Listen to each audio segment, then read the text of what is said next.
How did a group that hated others and controlled a whole country seem to vanish after the war? Well, they didn't really disappear.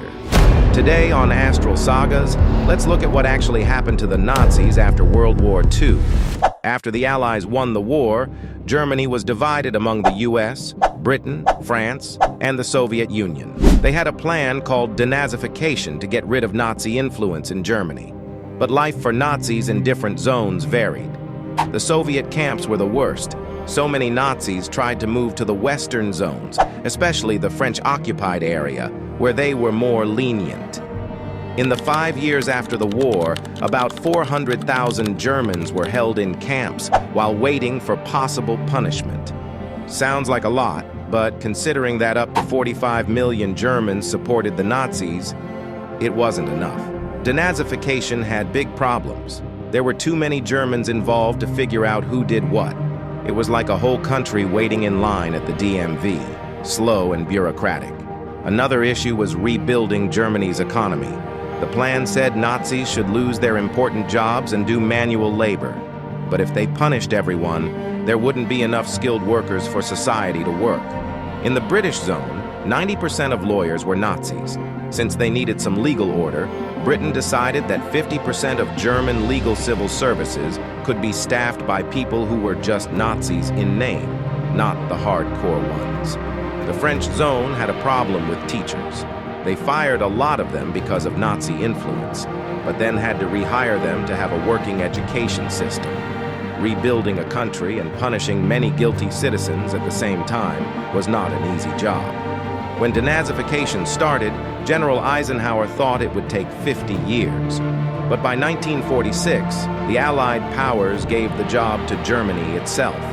Yes, Germany was now responsible for punishing its own people. Some of the worst Nazis found refuge in South America, where sympathetic leaders welcomed them. About 9,000 Nazi officials and supporters are believed to have escaped to South America, with Argentina being the most popular destination. The Argentine president, Juan Perón, was a fan of fascism and helped Nazis escape through Italy and Spain. In Argentina, many Nazis changed their names to hide, while others used their real names, knowing Argentina wouldn't send them back to Germany. Argentina wasn't the only country seeking Nazis for its own benefit. As the US and the Soviet Union raced to build weapons, they secretly recruited German scientists and engineers, even if they were former Nazis, through a program called Operation Paperclip. The need for their skills became more important than punishing them for their crimes against humanity. A lab worker in Poland found a torn-up list in a toilet, and it eventually ended up with US intelligence. Operation Paperclip aimed to get these people for the US and keep the Soviets from getting their technical knowledge. Although called an evacuation, they basically kidnapped and brought these targets to the US. They were held for months and questioned. Many of these rocket scientists had successful careers in the US, even though some were suspected Nazis.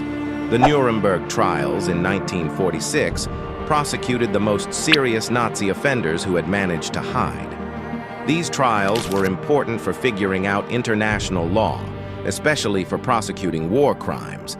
They were a crucial step in holding those responsible for the Holocaust.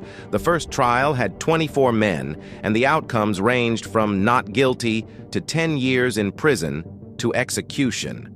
12 men were given the death penalty in the trials. While it seemed like justice for some, executing 12 people is much less compared to the millions who died in the Holocaust, and many others who got away with what they did. Some say the Nuremberg trials were not fair, calling them an example of the winners making the rules and not following proper legal procedures. Others criticize the Allied nations for prosecuting crimes against humanity when they themselves did questionable things during the war. After a few months, the Allied powers stopped trying to denazify Germany, and Germany had to do it themselves, even though they were still occupied by the Allies. Germany had more relaxed rules for finding and punishing Nazis. If you were born after 1919, they considered you brainwashed and let you off. Many US officials removed from their jobs were put back, and 90% of Nazis were called lesser offenders to avoid long trials. By 1948, the Cold War became a bigger concern for the U.S., so any remaining cases were rushed through with questionable legal proceedings.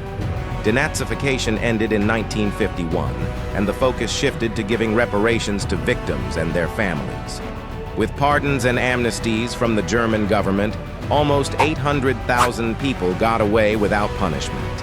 So, did Germany truly get rid of the Nazis in the end?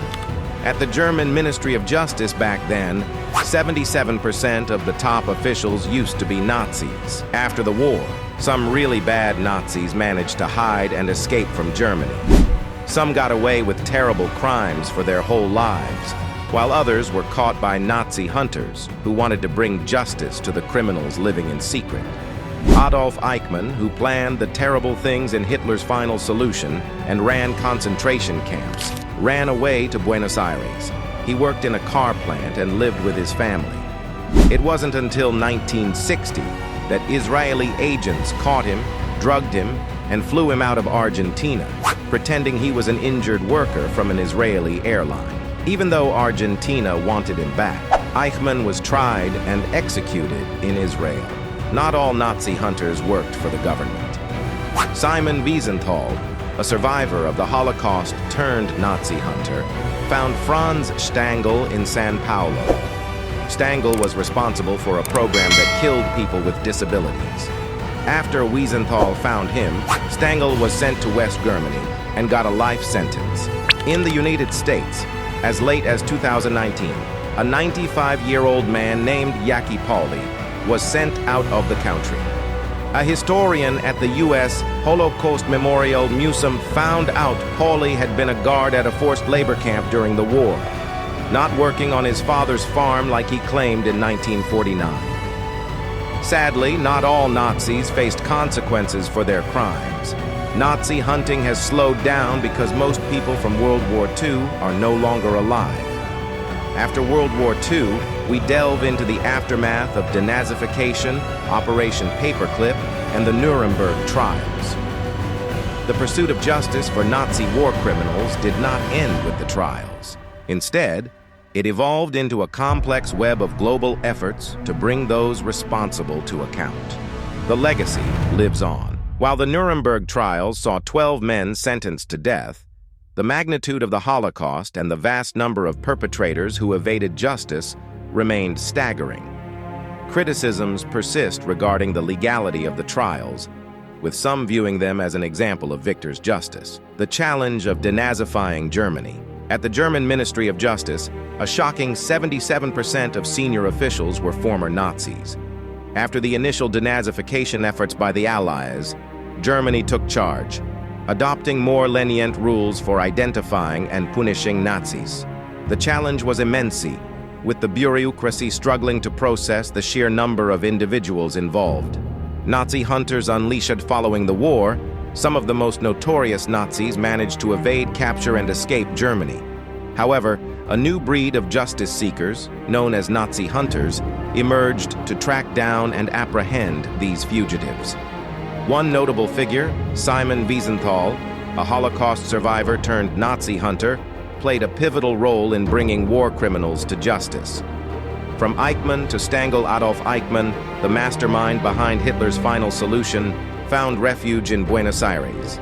His capture in 1960 by Israeli agents marked a significant moment in the pursuit of justice. Similarly, Franz Stangl, responsible for the Action T4 euthanasia program, was tracked down by Wiesenthal, leading to his extradition to West Germany and a life sentence. Ongoing pursuit of justice. The pursuit of Nazi war criminals extended beyond national borders. Even as late as 2019, cases like that of Jackie Pauli in the United States demonstrated the ongoing efforts to hold individuals accountable for their wartime actions. That's it for this episode of Astral Sagas. If you learned something new, please like this video and tell us in the comments what historical time or event you'd like us to talk about next time.